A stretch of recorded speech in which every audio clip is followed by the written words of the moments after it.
I I would like to be able to say that all employers have sort of moved into the realm of understanding addiction as a disease.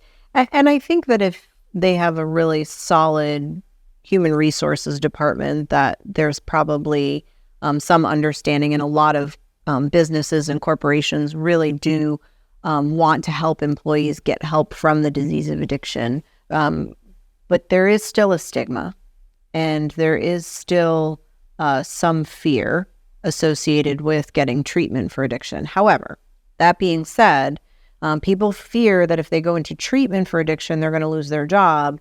I can assure you that if someone is recommending treatment for addiction, you already have the disease, which means you're probably going to lose your job anyway based on active use. So while I understand that fear, I do think that people really need to assess priorities.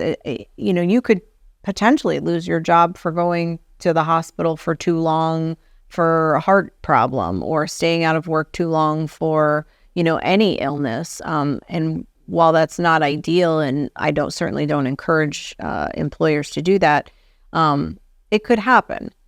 So taking care of people's physical health is always problematic, I feel like, in the corporate world.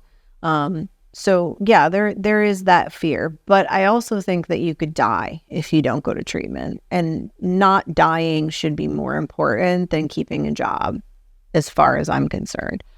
So looking at addiction like a disease, like a heart disease or liver disease or any other disease, I think is necessary. And the treatment, unfortunately, for addiction a lot of times does involve going someplace where people can see you and people will know or may find out. And again, that has a lot to do with stigma, which I think everybody is really working hard to try and eliminate, but it does still exist. So I mean, that's a valid concern.